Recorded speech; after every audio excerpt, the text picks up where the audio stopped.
Hi friends, welcome to another Redbubble video.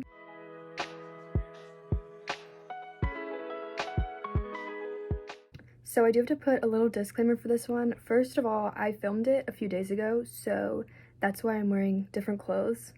And also, I have to give a huge disclaimer about how I did this video. So unfortunately, I have never been able to find a screen recording app for my computer that works well and that I'm satisfied with. So I had to end up filming it just with my camera and my screen as is. So I'm not like the most happy with the angles and everything, but I still managed to get across everything that I needed to, and this is definitely still a great tutorial if you are looking to improve your Redbubble designs, or maybe you've never made one before. As I briefly mentioned there, this video will discuss how I make my Redbubble designs using Canva, how I make them PNG files, and then how I upload them to Redbubble, and then also everything like titling, tagging, and what products I choose to display on my store. So if that is something you're interested in, which I know a lot of you are because I've been getting comments about it, then keep on watching. So I make all of my Redbubble designs on Canva, which I think is pretty popular to do, and I find it really good. I really wish I had Canva Pro though, or Canva Premium, but I do not have the money for that, so maybe someday. I'm not really sure why, but I use the hoodie size for my designs, and I just find it fits really well, and I do the actual sizing of my designs in the next step, so this just doesn't really matter, to be honest. I just find hoodie works well. If you go up here and search for hoodie under templates, it will come up and you can just create blank. So I usually start my designs out with text just because for copyright reasons I like to mostly stick to using text from Canva because, you know, it's all like commercial free, if that's the right wording. Anyway, for this one, let's just use one of my favorite fonts. So let's do Bright Retro just because it's one of my favorites and one of my best-selling fonts in history. So there we go. I'm gonna think of an idea for this sticker really quick. I actually don't have one right now, but let me just come up with something. Alrighty, I got an idea, and it's searching for the Grumpy to my Sunshine. If you don't know, that is a book trope, Grumpy X Sunshine, and it's one of my favorites, so I thought it was kind of funny. Anyway, once I have this typed out, I like to change the line spacing because if you don't put the words close enough together on stickers, it'll separate them into 3 separate stickers, which is not what I want for this one. So I'm gonna make it pretty close together, and then we'll change some of like the formatting stuff. I typically make my designs as big as possible, even though we are gonna change the actual dimensions of it in the next step. And also I sometimes use these effects that Canva provides to make my text look a little bit more interesting. I really like this one, which is shadow. And for my black lettering, I usually make the shadow just a bit lighter so it's less distracting. I kind of like this one, I think. But as you can see, there's lots of other effects that you can use, including the curve one, which I will get to in a minute, which is definitely one of my favorites. And then just for fun, I might not use elements on this sticker, but we're gonna look for a sunshine just so that maybe we can think about putting one on here. As you can see, they have lots of free graphics. I'm not gonna put any elements on this design, but if I was going to, I would totally use this sun because you can change the color of it to match the color of your text. Anyway, I am now going to make another one, and then we will export both of these designs and I'll show you how to upload them.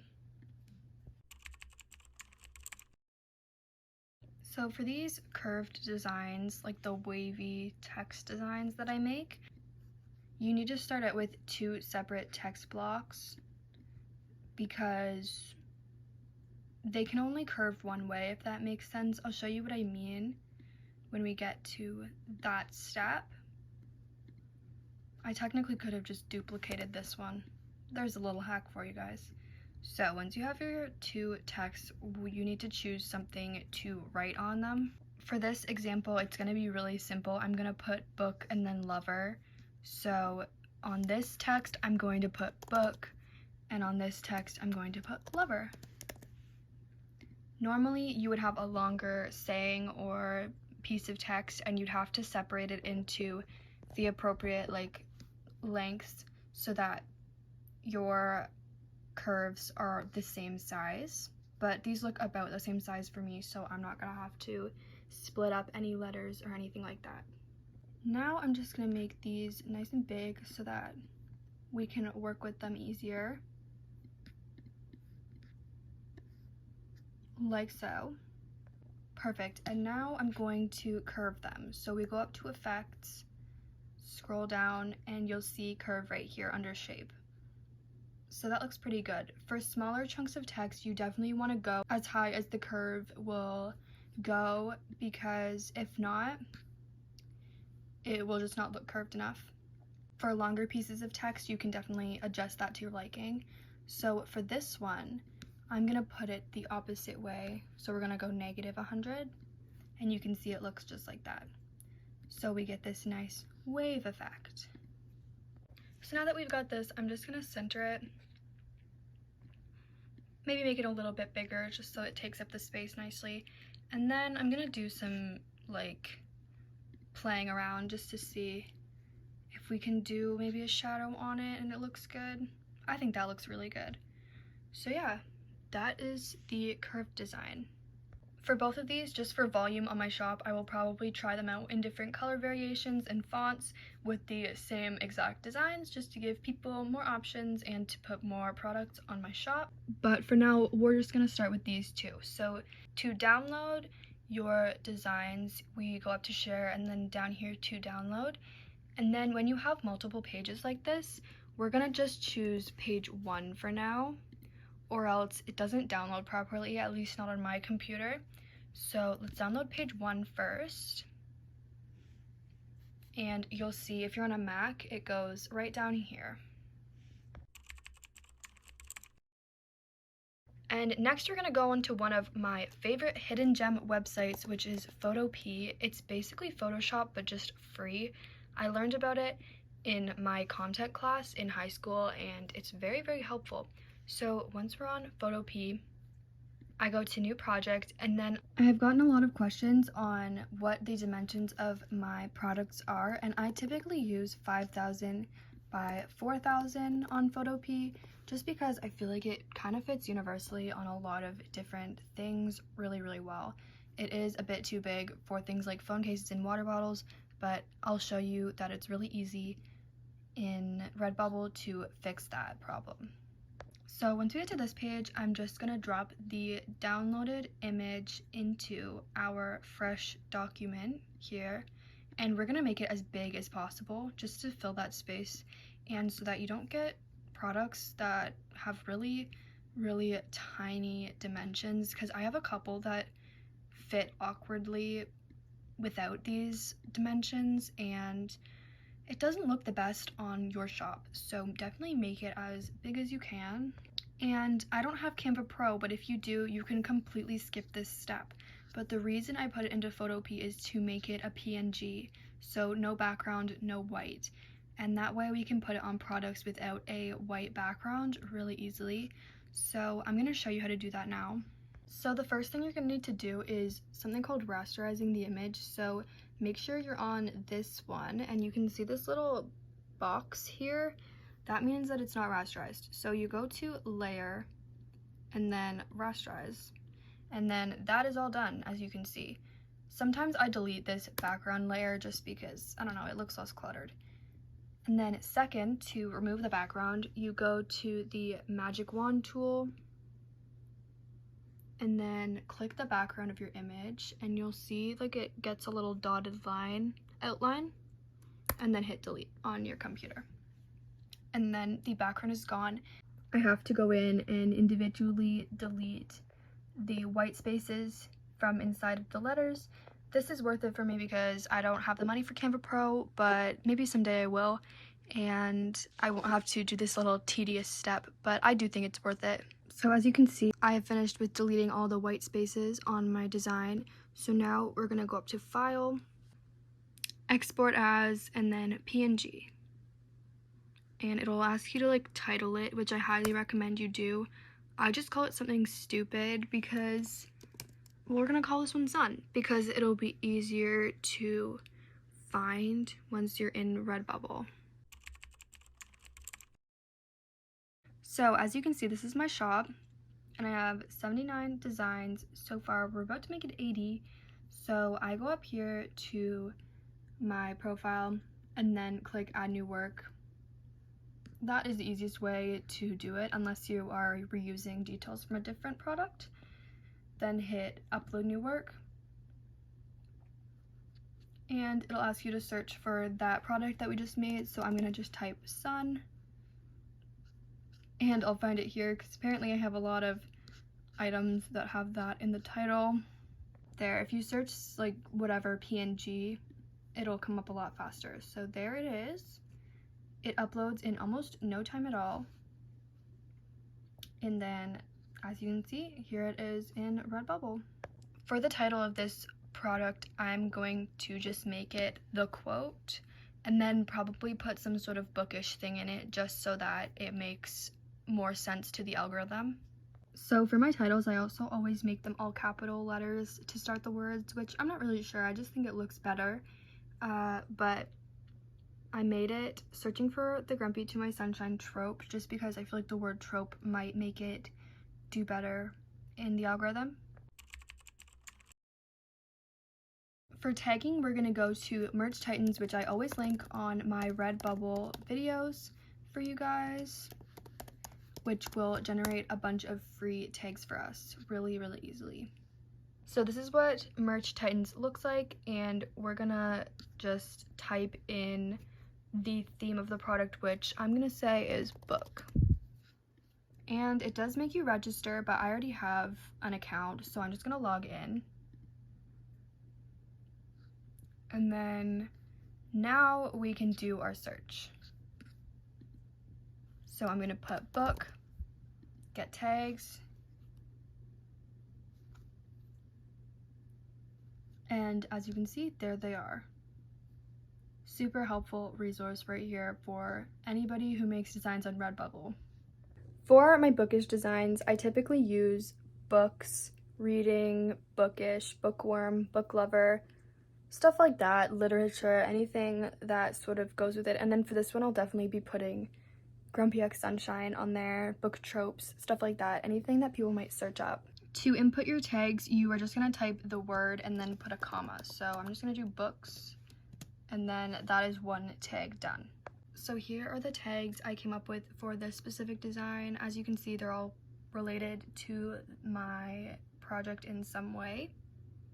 And then honestly, for my descriptions, I honestly kind of lack because I always just put something really dumb in here that I think people might like and find relatable and kind of to show a bit of my personality. But if you are really, really serious about a design and you want it to do really well, definitely put more thought into it than I do. I'm just gonna put something quirky and weird in here. I just put always on the hunt for a fictional man because, come on. Okay, so now we're gonna get into the different products that I do and don't put on my shop. So for large print clothing, I turn it off. Not really sure why, just always been a habit of mine. I do use the standard print clothing, so I'm just gonna make the design a little bit smaller, just like that. And I typically move it up a little bit too, just so that it hits kind of right there. Anyway, there we go. I do not do chiffon tops. I do the bucket hats and the regular hats. This is a bit too big though. So let's make it a bit smaller, just like that. And as you can see, it also applies to the baseball caps and the dad hats. Save changes. And then going down here, obviously I have stickers and magnets turned on. As you can see, it's all one sticker, just like we wanted it to be. And that looks perfect. For phone cases, we're gonna need to edit a little bit because the design fits pretty big on it. That looks pretty good. I just love the uploading process on Redbubble. It is so easy.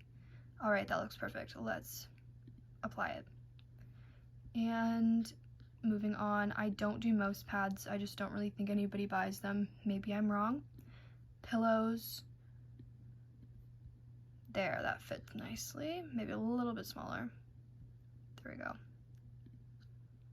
And then I don't do prints, cards, and posters. Not really sure why. Again, a lot of these are just habit. For laptops, just make sure it fits nicely within that rectangle there.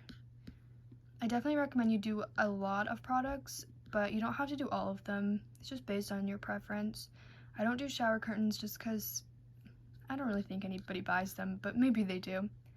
For mugs, I always change the default view to the front of the mug and then make it fit nicely on there. Perfect.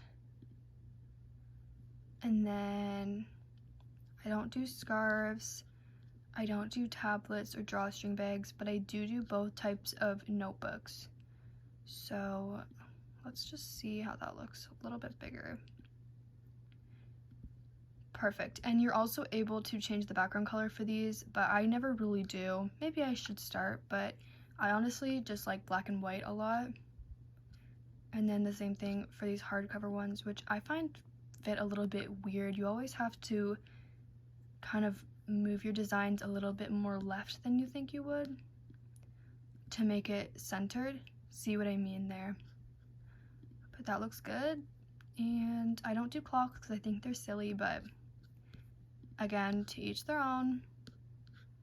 I do water bottles, which you usually have to make very, very small, so I don't really know if anyone will ever buy these just because I don't really know how well my quotes usually fit on them. Not the best, but I just like to put it right in the middle there. And tote bags, of course, we love a tote bag. That looks really good. Perfect. And then I don't do these phone wallets, and I do pins as of recently because I think they're kind of cute. Perfect. And yeah, that is everything that I do and don't turn on for my products. Definitely not fitted masks because we are not in COVID anymore. Anyway, let's do digital art and then bookish for my collection. You can make collections on your shop to whatever themes you have, but I mostly put them into bookish. And then it'll ask you to put if it's mature content or not. I'm gonna put no for this one because it's not, and then agree that it is your design and save your work, which takes just a minute. And then you will be taken to this page, which kind of shows you how your design really looks. And I always make sure that I don't see any imperfections on the product, like everything's fitting nicely and nothing looks awkward or anything, and this looks really good, so I'm really happy with that. And one more little thing, when you post a design, it can take up to 15 minutes to appear on your shop. So if you're wondering where it's at, it's just taking some time to go live. So that was the first design, and now I'm going to do the other one off camera and I will show you what that looks like. Alrighty, so I have put the wave design into Redbubble. The title is Book Lover Groovy Wave Quote. These are some of the tags I put, and then the description. I'm now just going to choose all of the products I want this on, and then I will see you for the outro. Alright friends, thank you so much for watching this video. I really hope that you learned something despite the strange formatting of the video. I promise I'm still looking for a good software to use for my screen recordings, but if you know of any that work really well, please let me know. But I hope you learned a lot from this tutorial, and I hope I answered some of your questions that you guys have been asking. I love you. See you next week.